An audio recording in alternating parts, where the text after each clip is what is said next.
Bienvenidos a Empatiza 112. Hoy nos acompaña Luz Riquelme. Hola, Adrián. Buenas tardes, Luz. ¿Qué tal? ¿Cómo vas? Muy bien. ¿Y tú? Pues aquí, ilusionado de hablar contigo. Igualmente. Cuéntanos un poquito quién eres, a qué te dedicas y sobre todo qué relación tienes con la psicología de emergencias.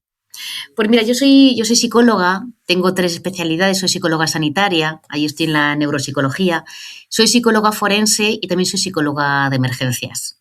Las 3 ahí un poquito multidisciplinar, por supuesto no tuve las 3 a la vez, Adrián, ha sido al cabo del tiempo, empecé en 2002 y bueno, ya llevo casi 24 años dando caña con esto. Y ahora mismo estás con un proyecto muy interesante que es a partir del cual yo te he conocido. Si quieres contar un poquito de qué va y a partir de ahí ya vamos hablando. Claro.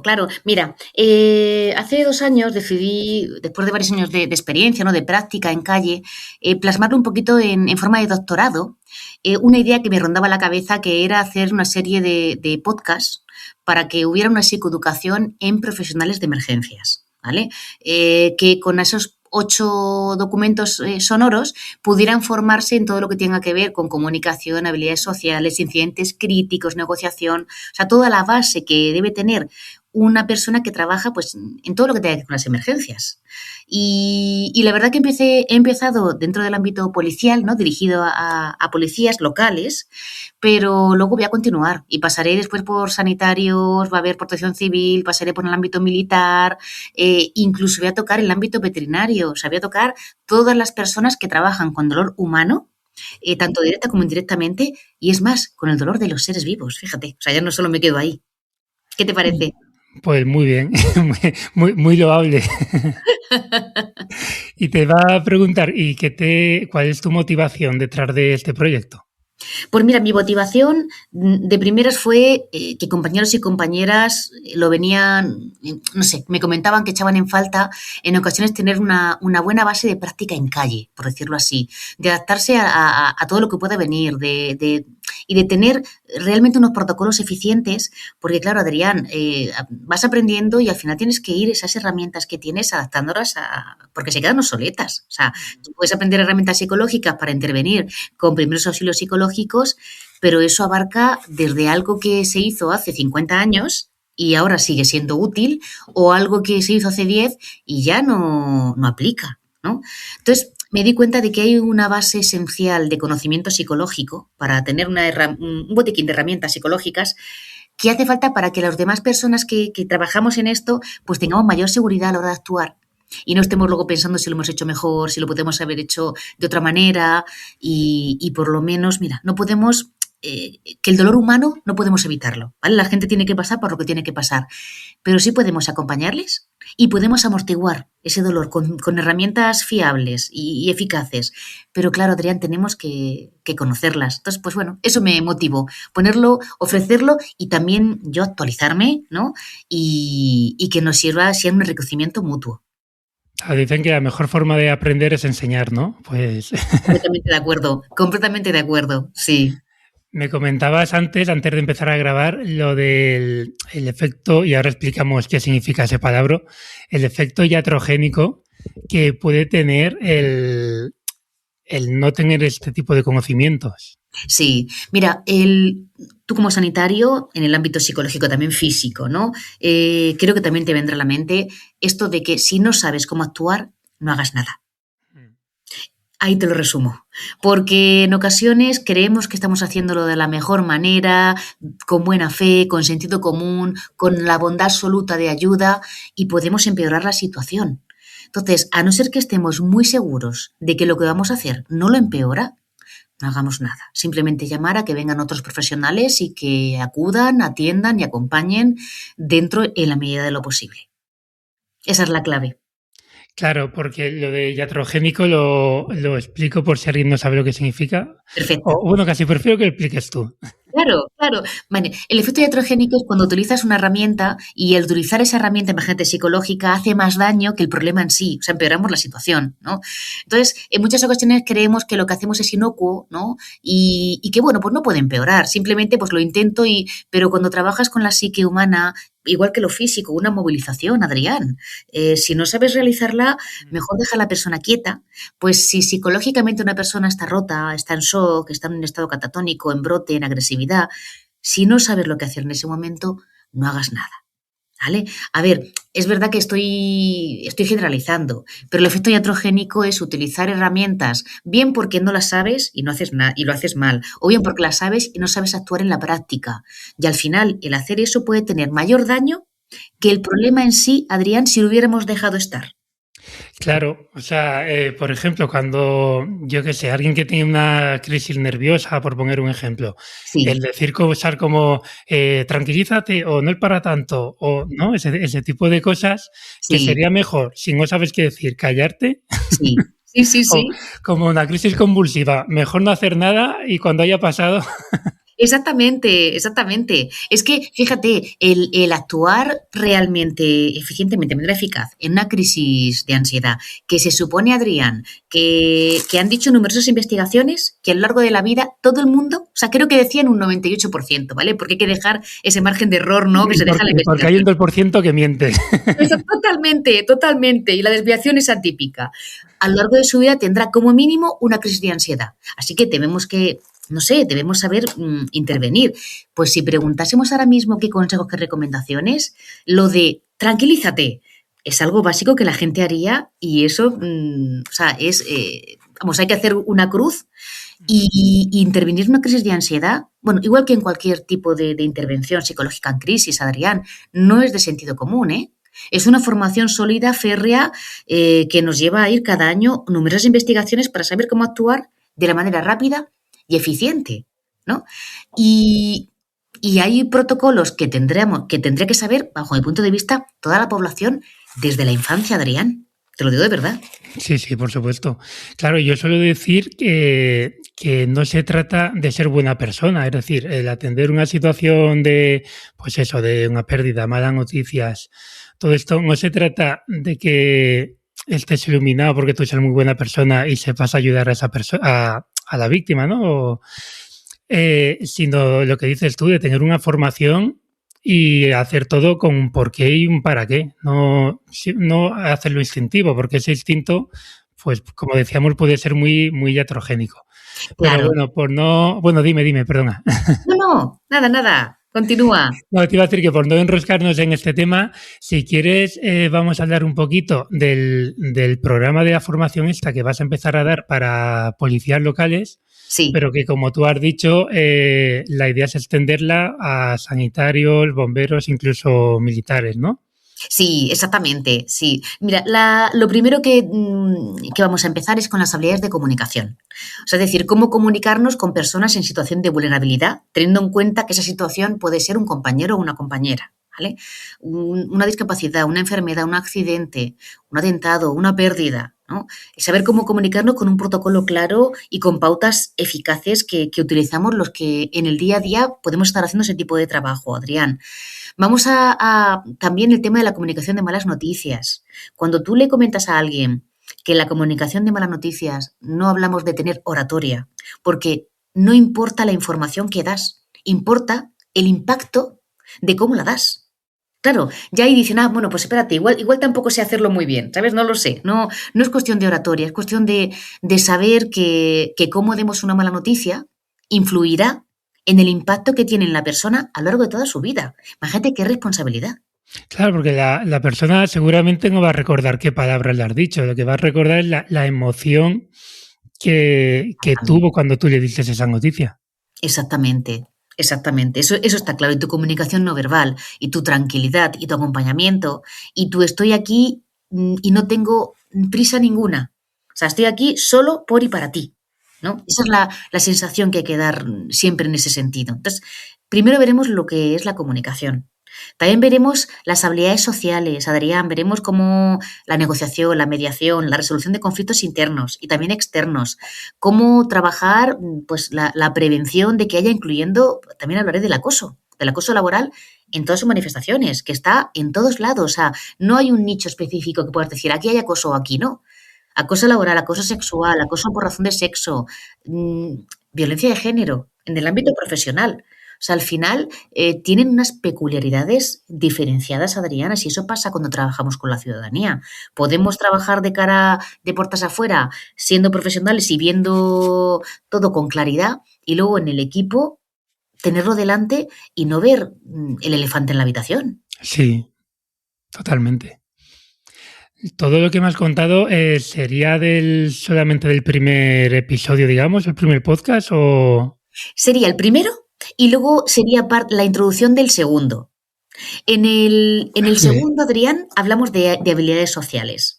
¿Tienes ahí lo que es el...? Sí, tengo aquí tengo aquí el índice, digamos.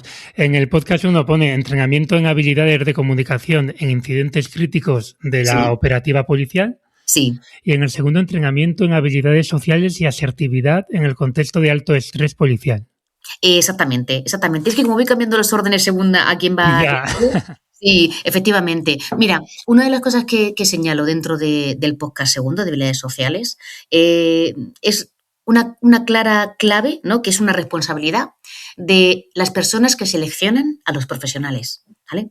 O sea, en la selección ya tiene que venir inherente en que hay cualidades de habilidades sociales que la gente tiene que venir ya trabajada de base, Adrián.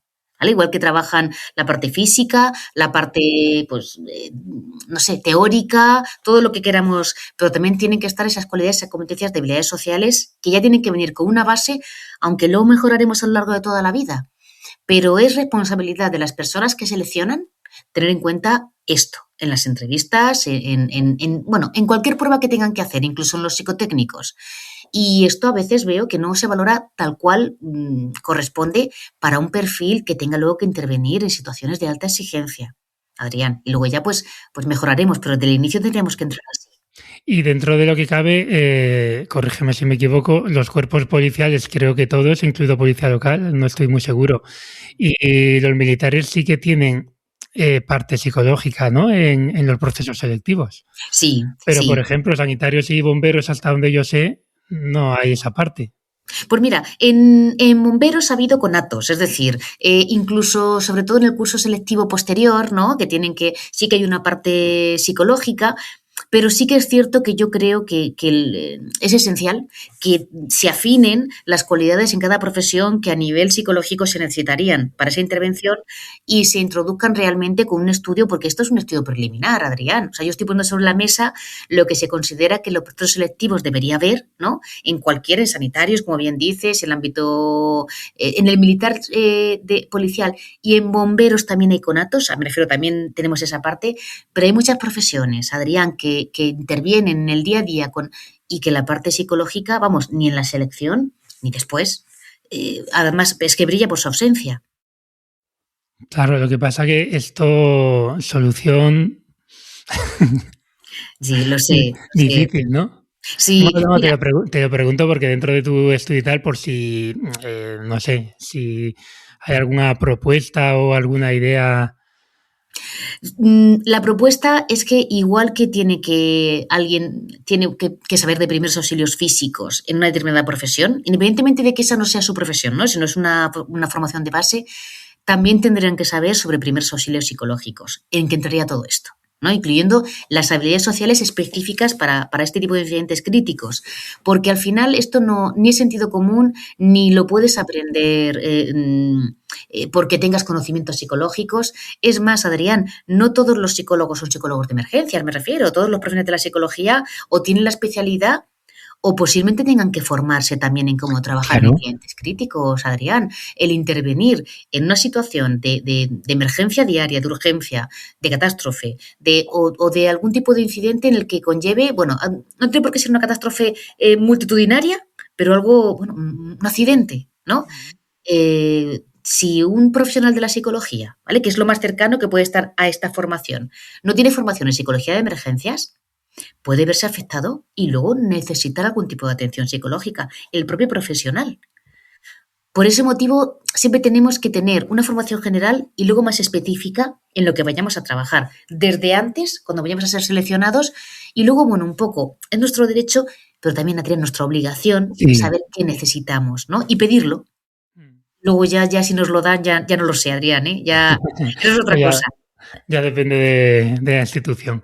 Exactamente. Porque, claro, una cosa es lo que ponen en los libros y otra cosa o sea, lo que ves en la calle. Sí, Yo, por sí, ejemplo, cuando empecé en extrahospitalaria, tuve suerte, entre comillas, de que como que las cosas que fui viendo graves fueron progresivas, ¿no? sí, O sea, como que ves algo, te vas inmunizando un poco, no es la palabra sí, adecuada, pero bueno, tú me entiendes, sí, te sí. vas, ¿no? Como, ¿cómo sería? Como haciendo tolerancia. Sí, sí, te entiendo. Otra cosa un poquito más grave, pero claro, si no has podido coger esa experiencia poquito a poco, o lo Sí, primero que te encuentras es, imagínate, una gran catástrofe, sí, claro, lo mismo es la primera y la última sí, que haces, exactamente. porque hay que generar como un poquito esa tolerancia también, o sea, que eso no se aprende en los libros. Efectivamente, efectivamente. Mira, una de las cosas que debe tener la gente, que ya lo tienen claro, ¿no? Pero hay que leerlo siempre la letra, y no es letra pequeña. Es que es verdad que la gran mayoría de las personas, Adrián, no determinarán o no tendrán estrés postraumático después de vivir eso. Es decir, el ser humano tiene una resiliencia que va trabajando a lo largo del tiempo bastante potente, ¿vale? Pero sí es verdad que hay que tener siempre una base de que qué es el trastorno de estrés postraumático, ¿vale? Pues es cuando nos pasa algo, cuando lo vemos o cuando nos lo cuentan. Así que no nos vamos a los pacientes ni a la ciudadanía, vámonos a nosotros y a nosotras. O sea, cuando nos pasa, cuando lo vemos y cuando nos lo cuentan.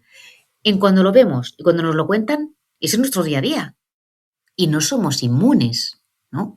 Entonces, hace falta una gran formación y esta formación que a través de podcast se dirige a eso para que seamos conscientes de que podemos ser vulnerables, de que nos pueden aparecer síntomas de estrés postraumático, que puede ser el llamado síndrome de desgaste por empatía, ¿vale? En profesionales como nosotros y nosotras es síndrome de desgaste por empatía.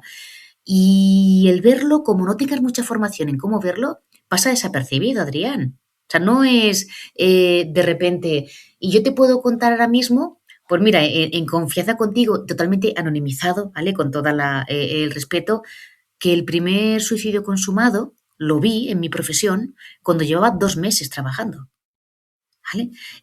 A partir de ahí, mi especialidad en psicología forense es la violencia sexual y los delitos de odio y la violencia de género, pero sobre todo la violencia sexual.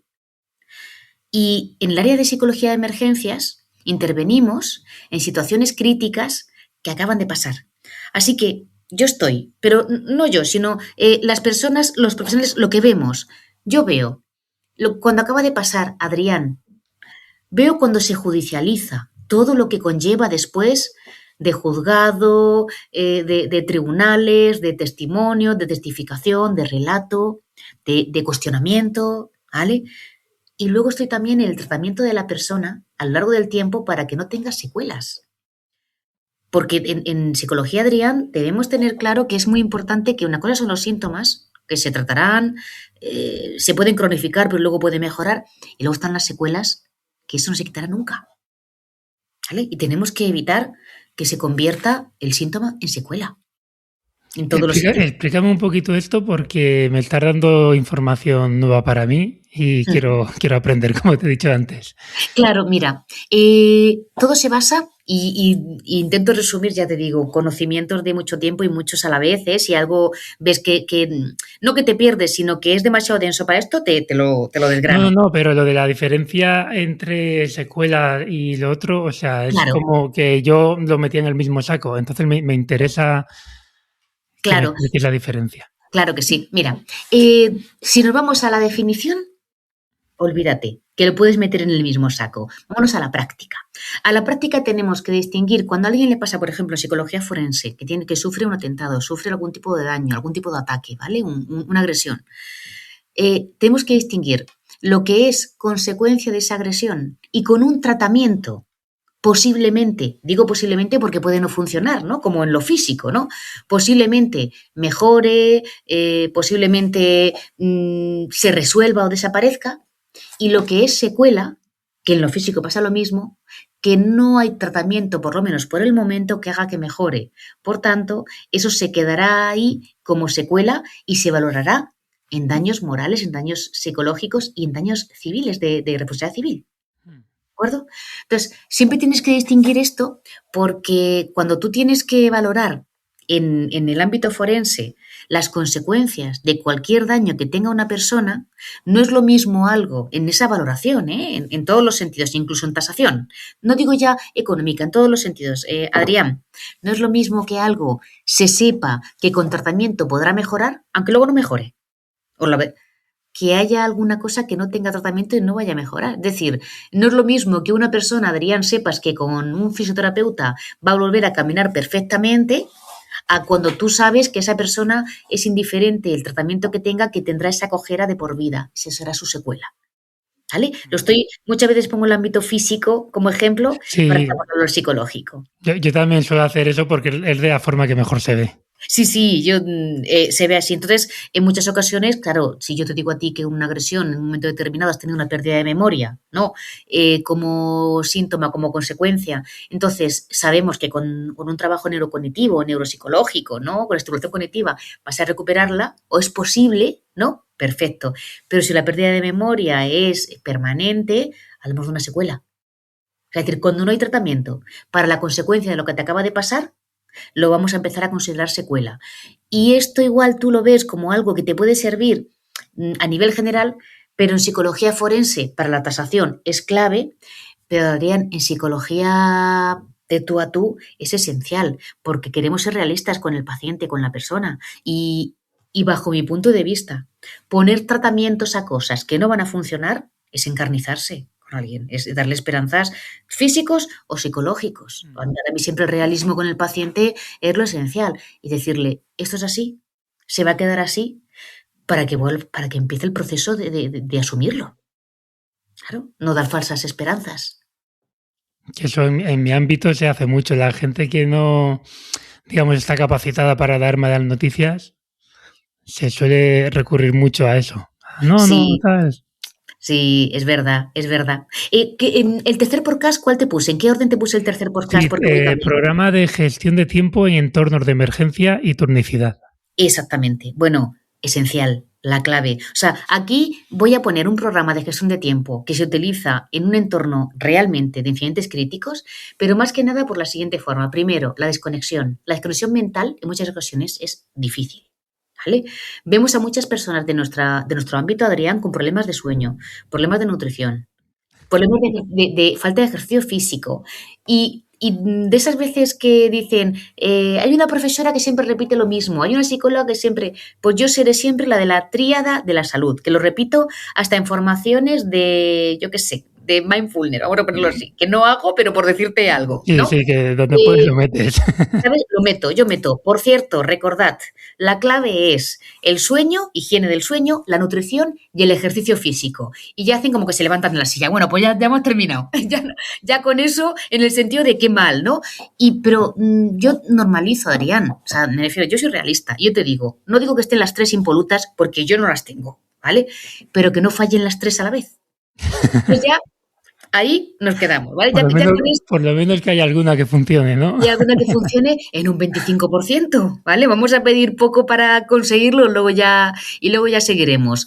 Y luego hay una cosa que es esencial en esto también, en el tema de la gestión del tiempo, es que en muchas ocasiones esa falta de gestión de tiempo, ¿no? Puede llevar a tener luego incluso en ciertas profesiones haya una gran cantidad más elevada que en la población de problemas personales, sin entrar, ¿vale? Hablo de, no sé, familiares y tal, y no hablo de una profesión específica, ¿eh?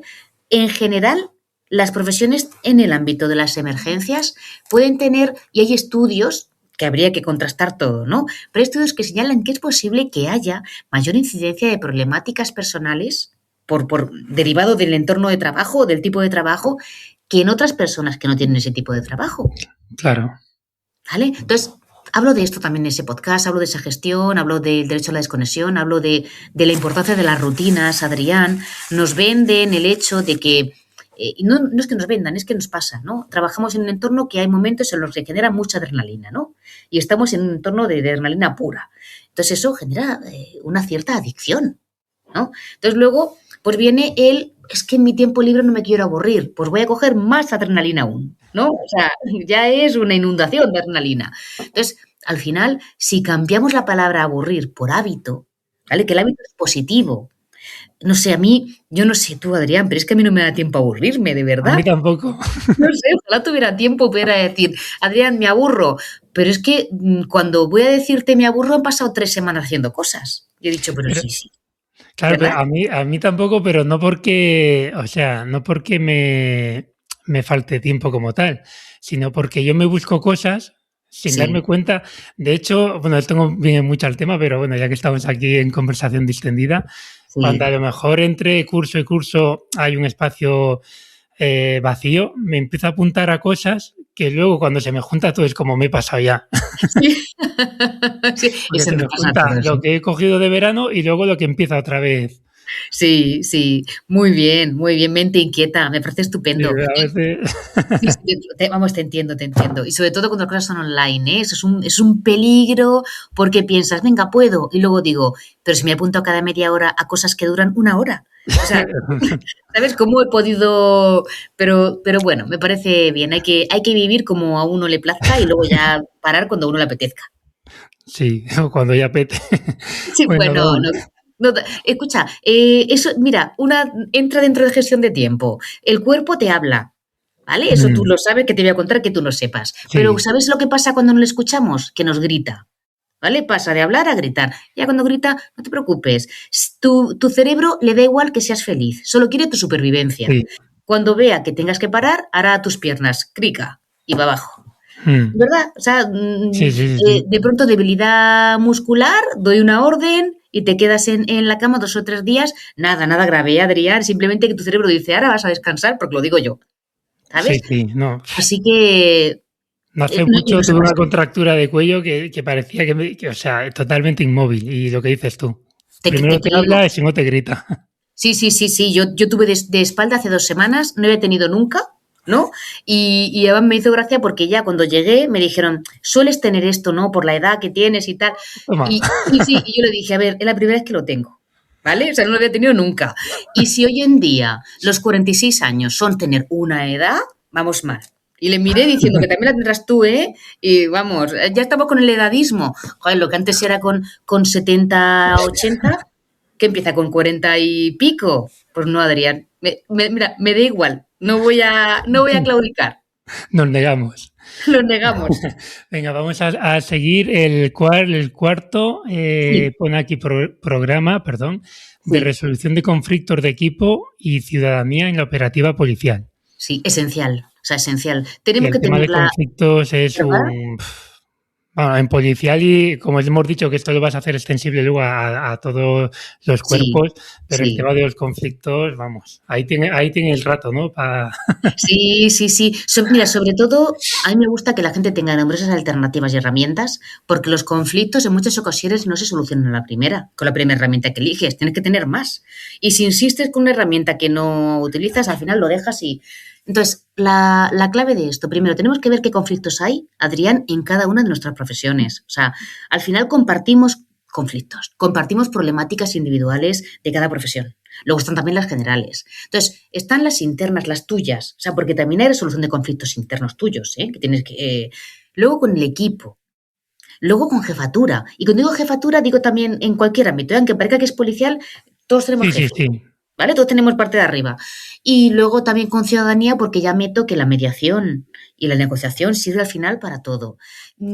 Esto tiene que estar muy masticado porque no tenemos tiempo para aplicar lo que es en cada uno de los conflictos que pueden aparecer, todos los pasos de una mediación y todos los pasos de un conflicto, ¿vale? De una negociación, Adrián. Pero ¿sabes qué pasa?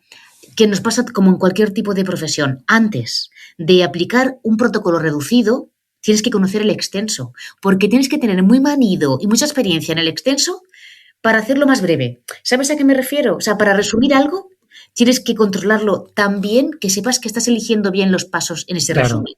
totalmente. Entonces, ahí es lo que señalo, la mediación que yo utilizo. Yo tengo la especialidad de mediación, pero no una más, ¿vale? Entra dentro de psicología forense, ¿vale? En psicología forense también actúas no solo como perito, sino como perito testigo, que es cuando soy perito de un paciente, que ya conocías, como perito testigo, y también como mediadora en situaciones en las que hay que resolver conflictos, sobre todo en la violencia sexual o el acoso laboral en el trabajo. ¿Verdad, Adrián? Eso, ahí se usa mucho la mediación siempre que no sea algo grave y siempre que no haya violencia de género. Si hay violencia de género y si son conflictos graves, no se puede usar la mediación. Y si se utiliza, hay que hacerla con mucha responsabilidad y con mucho cuidado. Claro. Y entonces en la formación esta, digamos que te traes las técnicas de mediación que utilizas en el ámbito jurídico Sí, para mediar en problemas de, digamos, ay, no me sale ahora, perdón, del equipo, del ¿no? equipo, exactamente. Mira, me traigo las herramientas que tengo de resolución de conflictos en el ámbito sanitario, ¿vale? En mi ámbito sanitario. Me traigo las de, en el ámbito forense ya en conflictos más complicados y luego me traigo del ámbito de emergencias, cuando nos enfrentamos a conflictos con personas en estado de agresividad, en brote psicótico, una persona con discapacidad, una persona mayor, una persona con una adolescente, una persona migrante, una persona que acaba de sufrir o que que acaba de recibir la peor noticia de su vida y ha entrado en un estado. Eso también son conflictos, es decir, Mm. hablo de conflictos, de problemáticas, de situaciones, de encontronazos, hablo de toda la problemática que nos podemos encontrar, bueno, pues técnicas que te van a dar, por lo menos para empezar a utilizar. Y Adrián, esto es un empezar y no acabar, porque te puedo dar 10 técnicas de mediación y de resolución de conflictos y de negociación que, por supuesto, también podrías utilizarlas, si fuera el caso, en el ámbito policial para negociación de rehenes o en situaciones, o sea, al final, todo, la base es la misma. Luego ya cada una de las situaciones es la que aumenta la complejidad y la especificidad. Entonces, si puede utilizar ahí, pues imagínate cuánto menos que no se pueda utilizar o que se puede usar en tu sala de descanso. Se puede usar en cualquier contexto. Mm. Por ejemplo, en nuestro ámbito, el tema de la negociación se da mucho o se debería de dar cuando tenemos que hacer un ingreso involuntario, Sí, o sea, cuando nos tenemos que llevar a una persona que no quiere ir al hospital. sí, Claro, ahí general, bueno, depende del equipo, va más a contención farmacológica y tal, pero lo suyo es saber hacer esa negociación y poder desactivarlo un poquito y lo ideal, podértelo llevar, o sea, convencerlo para que te acompañe. Pero claro. claro, eso hace falta mucha formación. Que por cierto, te Sí, iba a preguntar, cada podcast cuánto dura, porque son temas que darían para tanto que vamos. pues sí, sí, sí. Pues ahí Adrián, he tenido en cuenta el tiempo, el poco tiempo que tenemos. Mm. Y son podcasts de entre 25 y 30 minutos. Y ya te digo, cada frase es un tip. O sea, no meto introducción, paja. Bueno, meto, soy Luz Riquel, meta por la típica introducción, ¿no? Habrá que Pero presentarse, ¿no? hay que presentarse, ¿no? ¿Quién está hablando aquí? ¿Qué pasa aquí? Pero todo lo demás, imagínate, esto es lo que te he dicho antes. Los podcasts empezaron, o sea, yo empecé grabando, igual podía estar 3 horas hablando, hasta que fui resumiéndolo, pero yo con mi voz, es decir, que no lo resumí haciendo cortes. Fui resumiendo el material hasta que dejé la frase como una frase célebre, ¿no? Como cuando se resume todo en solo sé que no sé nada, ¿no? Vamos a ponerlo así. Sí, sí. Todos son tips para que la gente, ¿por qué funciona tanto? Y yo por lo menos también soy fan, ¿vale? El estoicismo, ¿vale? Porque es un libro que es como un teléfono móvil, ¿vale? Coges el libro de Epicteto, de Manual de Vida, ves frases que son como sentencias y como que le das tú tu interpretación. O sea, esto en realidad es que tú lo tienes que hacer tuyo. Es verdad que son verdades, ¿no? Lo que yo te señalo, y técnicas eficientes, pero Adrián, cada uno lo interpretará a su modo y cada uno le interesará lo suyo, ¿no? Entonces, ya verás que es corto, pero cada frase es como una frase célebre, vamos a ponerlo así. O sea, te puedo poner una teoría o, no sé, imagínate, unos 20 artículos en 2 frases, porque yo he sacado, lo he exprimido, he cogido el jugo como de un limón, ¿vale? Concentrado, y tú lo he puesto ahí. Más de ese tiempo en profesiones de emergencias y además que es un curso de formación autoaplicado, Mm. siempre podemos ampliar, pero mejor prefiero ser comedida, ¿vale? Y luego ya veremos. O sea, es como una pastilla de Avecren, ¿no? Luego cada uno que saca la sopa como Es quiera. exactamente, es totalmente. Además que luego pueden, mira, en este curso, Adrián, para que te hago un spoiler bueno, es que me están pidiendo, oye, mira, amplíame esto, amplíame lo otro, da para 3 podcasts más y los voy a hacer. ¿Ah, Sí, sí? lo voy a hacer, sí, sí. O sea, no solo estoy empezando a aplicar esta formación, ¿vale? Que todavía no he mandado los 2 primeros, Adrián, que sí que lo vas Estoy a... deseando que me los mande. Claro que sí, sino que cuando tú termines, o durante, me puedes mandar lo que tú veas, he hecho falta esto, oye, quiero ampliar esto, y luego lo grabaré y haré un traje a medida. Al final los cursos estos son vivos, están vivos. Qué guay. El siguiente, ¿cuál es el que te he Sí, eso te puesto? iba a decir, que no hemos llegado ni a la mitad aún. El siguiente, trabajo en equipo. Vale, trabajo en equipo, además te voy a dar tips y luego me preguntas lo que tú quieras. El trabajo en equipo son técnicas de trabajo en equipo para que todo el mundo tenga capacidad de adaptación, esté en el puesto en el que esté. Esto va dirigido de personal de base, no ya policial, el que tú contemples, personal de base, vamos a ponerlo así. Toda la estructura y jefatura, ¿vale? Y dirección. Pero también va dirigido a voluntariado, ¿no? A personas que ejercen ahí el voluntariado, tal, todas las personas con las que nos relacionamos en el entorno laboral. El conocer el trabajo en equipo, el rol que tenemos, la autopercepción, cómo influye, el efecto Pigmalión. Eso son cosas de hace 90 años. ¿No? Bueno, un poquito menos, ¿no? Pero tenemos que continuar y ahí en el trabajo en equipo introduzco mucho, porque de esto no te lo he dicho, pero por no...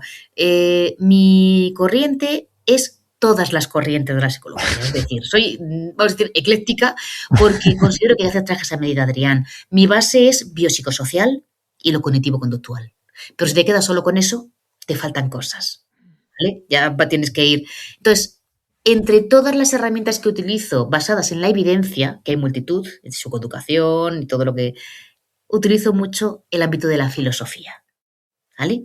Que para mí es una base buenísima, claro, sé que además la psicología empezó con la filosofía, ¿no? Entonces, en trabajo en equipo introduzco nociones de diálogo socrático, de filosofía estoica, de autoconocimiento, ¿no? Básicas que a partir de ahí, pues bueno, ya iremos increciendo. Pero yo creo que les puede gustar. ¿Cuál te he puesto el Y muy siguiente? relacionado con ese, el siguiente es de pautas para la creación de un grupo de briefing o cómo ayudar al compañero. Vale. Los otros, Además, ese tema me interesa muchísimo. Mira lo que tengo aquí. muy bien, magnífico, magnífico. Sí, Qué bueno. me cuesta conseguirlo, ¿eh? Luego diré lo que es. Va, sí, sí, luego lo comentas. Que ese tema me interesa mucho porque creo que habría que institucionalizarlo.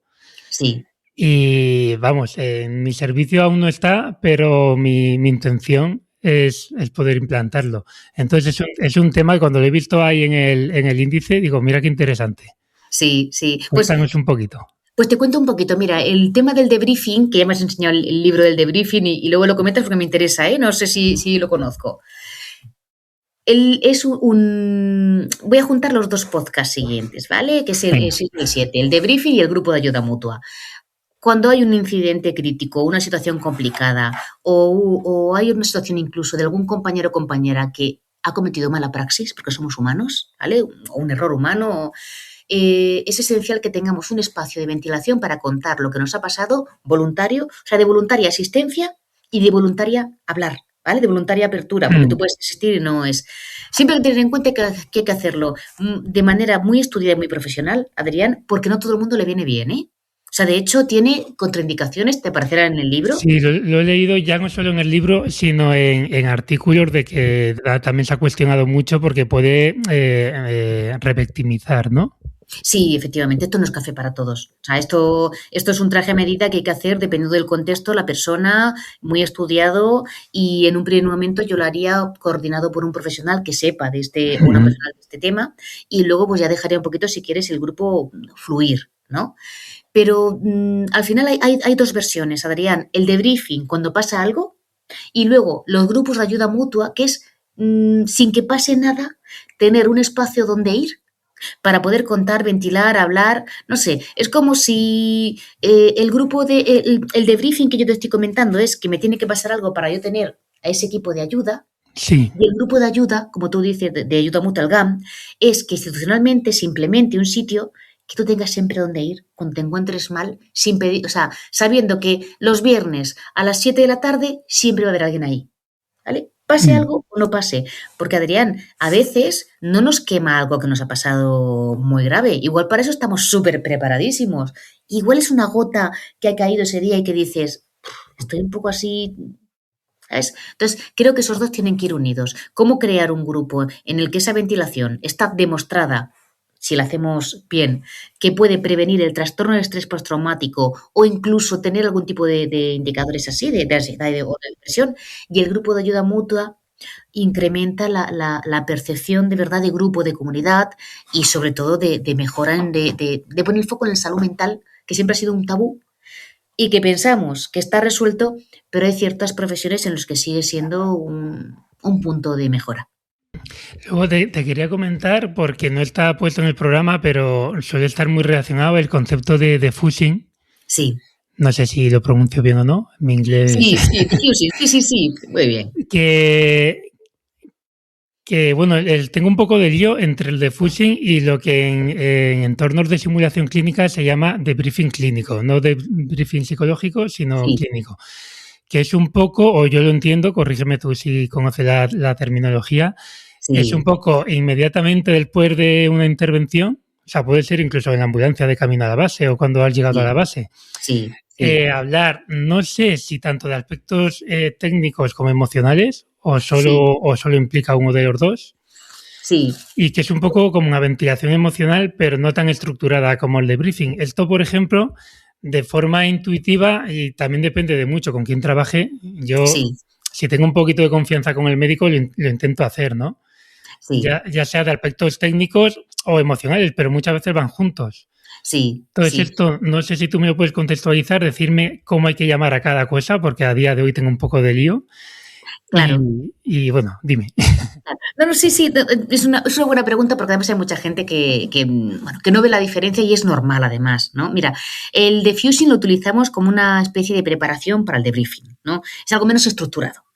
Todo se dirige hacia lo mismo, ¿no? Hacia lo que te comentaba, hacia la ventilación emocional. Y al final, lo que a veces ocurre, Adrián, es que aunque el diffusing sea algo más que parece que es espontáneo, ¿no? Es que es menos estructurado, pero también requiere una gran preparación, ¿vale? De hecho, es como el teatro. Cuanto más espontáneo sea, más preparación requiere, ¿vale? O sea, cuanto más tengamos que improvisar, Sí. más preparación requiere. Entonces, el diffusing, efectivamente, la diferencia es en la estructura, persiguen los dos el mismo objetivo. El diffusing es más espontáneo, suele ser incluso casi en el momento, ¿no? Es decir, no es, venga, nos vemos luego a las 5 para hablar sobre esto, sino, ¿cómo estáis? Venga, vamos a ponernos ahí un momentito ahí. ¿Sabes? Por decirlo de alguna, estoy teatralizando, ¿no? Pero bueno, puede Sí. Pero en realidad los dos requieren una gran preparación, ¿vale? Vamos a poner que el diffusion es como más con una improvisado, pero me refiero con una imagen de improvisado, aunque no lo está, ¿de acuerdo?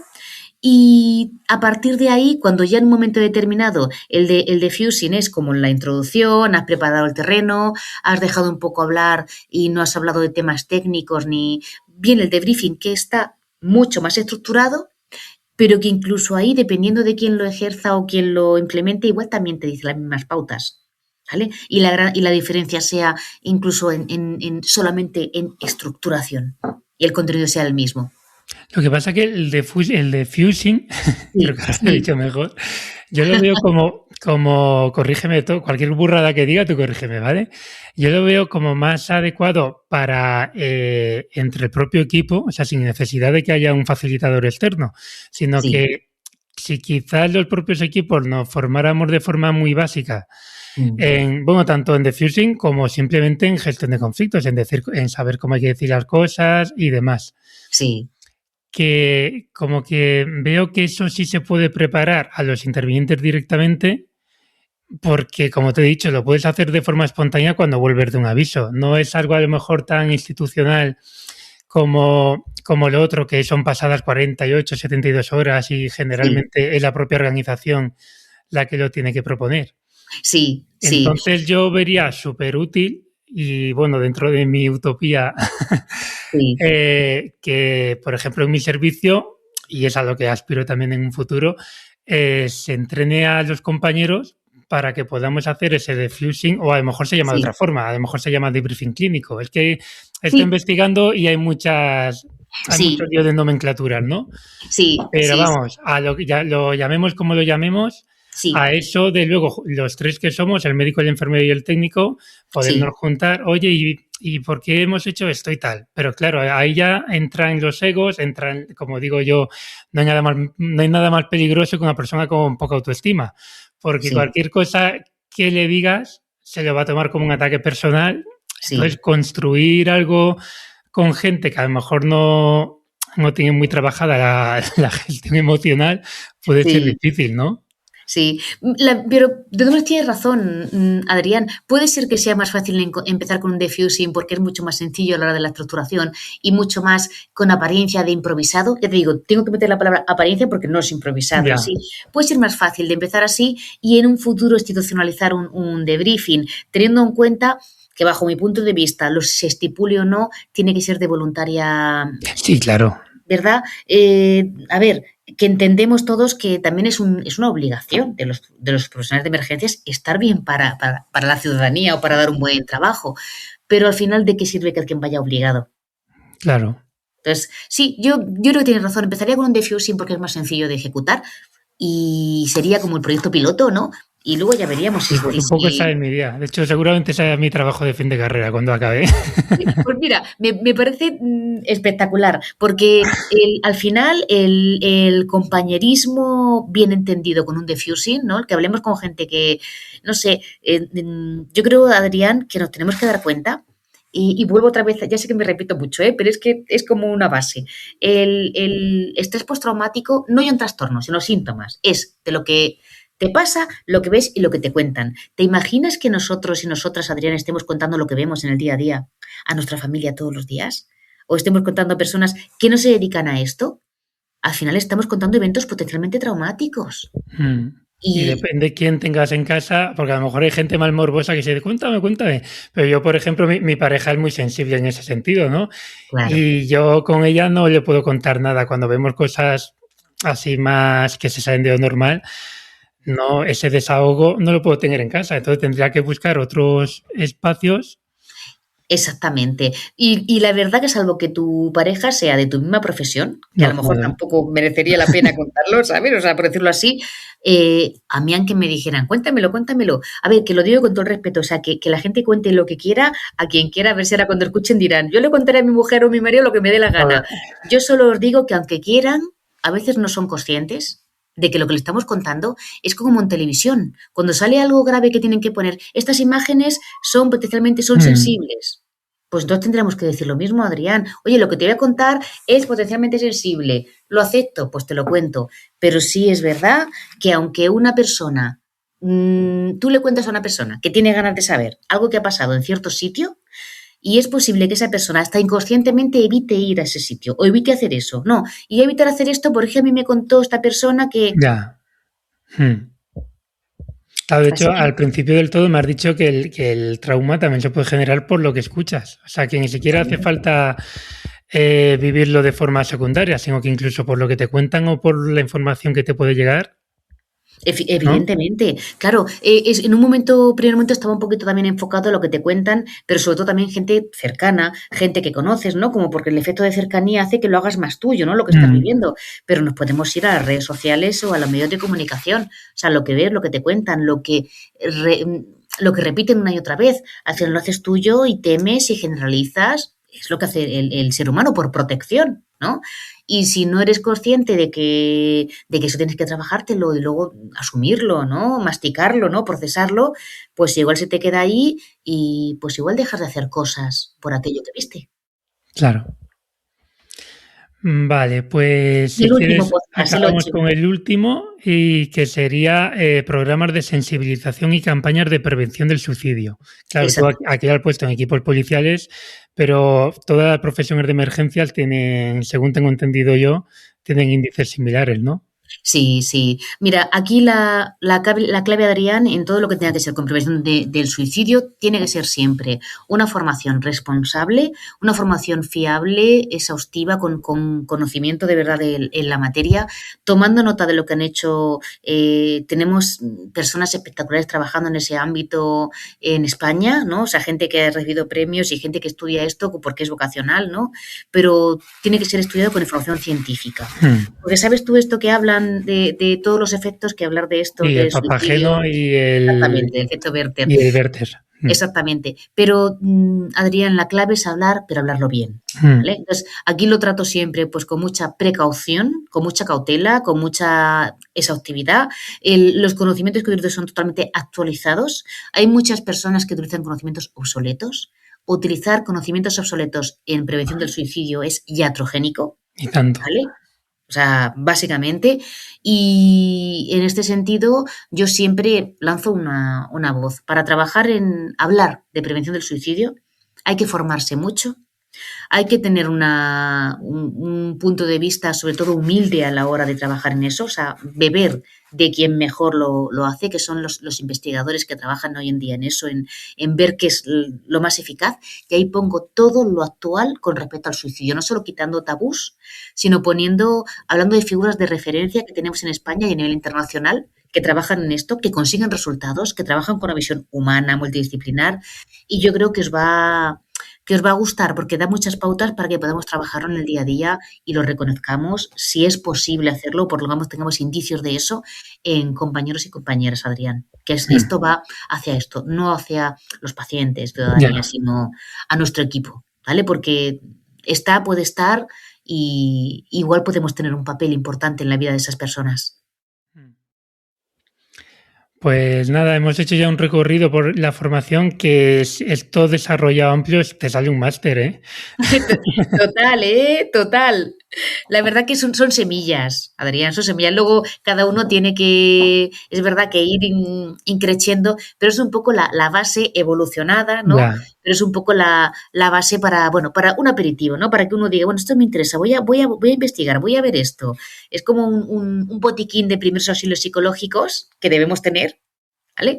Y que yo creo que por lo menos bajo el punto de vista a mí me hace estar más segura en mi profesión teniendo esto. La verdad que yo cuando vi este proyecto y tal, que me pareció súper generoso, porque, hombre, imagino que hay instituciones que dan financiación y demás, pero el poder hacer llegar ese conocimiento de forma, digamos, gratuita al usuario, porque muchas veces es que esas cosas no llegan porque no, por esto.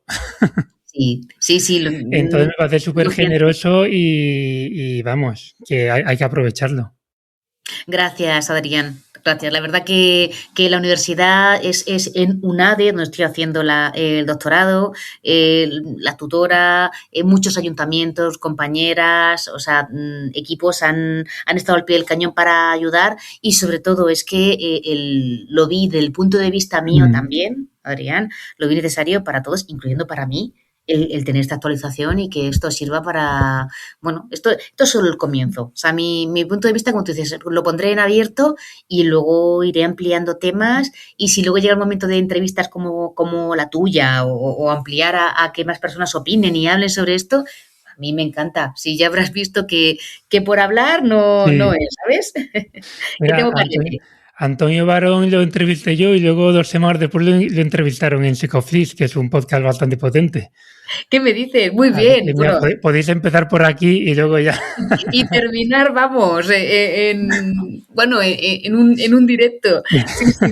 Sí. No, perfecto. Si al final es que en esto te digo, cuando tienes que hablar de comunicación, de habilidades sociales, o has hecho un máster, no literal, ¿no? En habilidades de comunicación, no sé, esto ya ves, yo creo que me soy old school, ¿vale? Yo creo que es importante que lo diga y que se sepa el currículum que tengo y todo el rollo, pero también comunicarlo, Adrián, o sea, saber comunicarlo de verdad. O sea, es fundamental. Si yo cuento un rollo, si no tengo habilidad de comunicación realmente para expresar, ¿verdad? Eso no te va a escuchar nadie. Al final, no te escucha nadie, no estás haciendo nada. A ver, el currículum te da autoridad porque esta persona sabe de lo que me está hablando, pero si luego no lo sabes contar, por mucho conocimiento que tú tengas, claro. Exactamente. Para terminar, en LinkedIn, ¿has llegado hasta el final del currículum en cosas random que pongo en la parte final? Seguramente no. ¿Hay algo que quieras destacar? No, simplemente lo pongo ahí como curiosidad para que la gente diga, uy, ¿de qué me está hablando? Bueno, fíjate, para que veas mi peculiaridad, que es que dentro del currículum pongo como parte el que soy paciente oncológica. Ah, pues no, a eso no he llegado.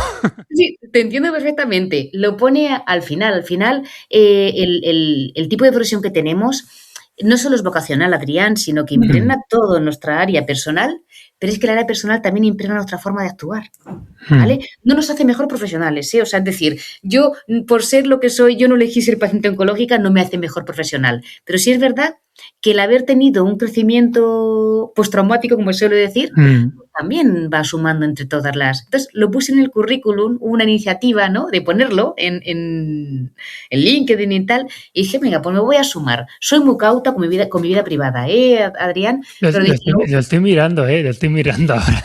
Digo, lo voy a poner. Y bueno, y ya me dijeron, no, pues pon también esto que tienes. Digo, no, ya basta, que ya se va de madre esto. Pero sí, al final tenemos todas las cualidades que tenemos que nos trabajamos en el ámbito laboral nos influirá en el ámbito personal, Adrián. Hombre, y claro. personal en el laboral. Somos un todo. A ver, yo, por ejemplo, yo ya estaba muy concienciado de todo esto, pero el fallecimiento de mi padre, que fue a principios de este año. Lo siento. Y bueno, hay un episodio por ahí en el que lo cuento. Pero bueno, en resumen, el equipo de emergencia que él atendió se esperó, estaba mi madre sola con él, fue totalmente inesperado y se esperó 2 horas a que yo llegara de Albacete para acompañar, o sea, se esperaron con mi madre acompañándola. Sí. Mientras yo llegaba de Albacete. Lógicamente estaban activos, pero se quedaron ahí con ella. Entonces esa vivencia a mí, aunque yo ya estaba a conciencia con estas cosas, es lo que dices tú, es como cuando te pasa a ti es cuando realmente sabes lo importante que es que pues ese impacto, ¿no? Porque si le hubieran atendido, le hubieran dado, o sea, hubieran certificado el éxito y si se hubieran ido y se hubieran dejado ya a mi madre, a lo mejor ahora mi madre tendría un duelo patológico. Entonces, claro, eso sí, lo que dices, que al final nuestra historia es lo que nos hace, pues lo que nos hace eso. Es verdad, es verdad. Sí, hay más ese tipo de situaciones. Pues ya lo siento, Adrián. Vaya. Venga, ha venido al tema. Bueno, Luz, para acabar, creo que no te he avisado, pero bueno, si no me puedes contestar, no pasa nada. Solo hacer 2 preguntas. Una es si nos recomiendas algún recurso, que aquí ya está contestado, porque el recurso va a ser tu curso. Vale, bien. Bueno, si quieres decir tu otro, pero vamos, ahora dices como, para este imagino que ya nos está tiempo a apuntar, pero como vas a hacer una edición para sanitarios, ¿dónde podemos estar atentos para la próxima edición? Sí. Y bueno, dime esto y luego te hago la siguiente pregunta. Sí, mira, en mi perfil de LinkedIn, Adrián, en mi perfil de LinkedIn, yo solo tengo esa red social y es el único sitio donde se va a poder ver, además lo canalizo ahí, entonces en ese perfil te lo compartiré, además, o sea, diré, Adrián, estoy aquí, ya está esto tal, y ya podrás difundirlo y comentarlo cuando quieras, pero en el perfil de LinkedIn, y ya digo, y anticipo, no hace falta que nadie me siga ni que me añada, que si quiere, perfecto, pero que podéis verlo en abierto, o sea, no hay ningún inconveniente, estará ahí puesto, soy Luz Riquelme, me veréis con en una imagen muy característica y que pone psicóloga forense y tal, porque puede haber otra Luz Riquelme por ahí, ¿no? Sí, entonces, psicóloga forense, sanitaria, neuropsicóloga y de emergencias. Exactamente, o sea, el que tiene tanta parafernalia lo puse todo para que supiera la gente quién estaba ahí, ¿vale? O sea, que hay mucha Luz Riquelme, creo yo, por ahí. Entonces, ahí lo pondré, Adrián. Y en el propio anuncio será contactando contigo por email como ha sido y tú ya informas. Sí, y con un formulario de inscripción y ya lo haremos. Se hace una primera sesión por videollamada, o sea, por videoconferencia, disculpa, en directo, pero que se graba, es decir, como la que te voy a pasar a ti. O sea, pueden asistir los que quieran y si no, luego lo remitiré, esa primera grabación. Luego mando 2 podcasts a la semana porque me gusta que el consumo sea progresivo, ¿no? Para que se quede afianzado, me puedas preguntar, me puedas decir, comentar. Y luego, cuando termina, igual que en el inicio, Adrián, hago una evaluación de tu autopercepción de eficacia referente a la ansiedad y el estrés postraumático. Y luego hago una evaluación final para ver la eficacia del curso. O sea, yo quiero que mi curso sea práctico, ¿vale? Que tenga una eficacia real. Y si hay una diferencia, te la voy a decir. Yo te voy a hacer un informe. O sea, yo hago un informe a todas las personas. Tarde más, tarde menos.